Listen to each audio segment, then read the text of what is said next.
under the belly button by placing the right hand on the back of the left hand. So we've mentioned this previously as well. How should you fold your hands in namaz? You have your left hand, you have the right hand palm, place it on the back of the left hand. Pinky finger and thumb will be wrapped around the wrist.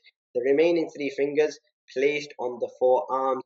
Hands will be placed not on the shoulders. Hands will be placed under the navel, under the belly button. That is the sunnah. So it is sunnah. So from this we learn a ruling of folding the hands when the imam is in ruku.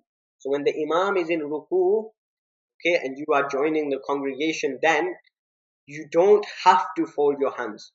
Okay, Allahu Akbar, and you go fold your hands, and then you go down, you may miss the rakat. So in that scenario, it is acceptable for you to say Allahu Akbar, put your hands by your side, and then go straight into ruku. And as obviously we've mentioned previously, this Allahu Akbar should be said whilst anybody? While standing. Okay, so you say this full Allahu Akbar while standing, and then you go into ruku. But it will be acceptable for you to place your hands by your side without folding it and then going into sunnah. And another thing that just popped into my mind as well is, for example, when you're reading on a plane and there is turbulence, okay, if the people have actually allowed you to read, that's the first problem. But if they've allowed you to read and there's some turbulence, you're moving this side, that side, can you hold on to something? Yes or no? Yes, with one hand you can hold on to something.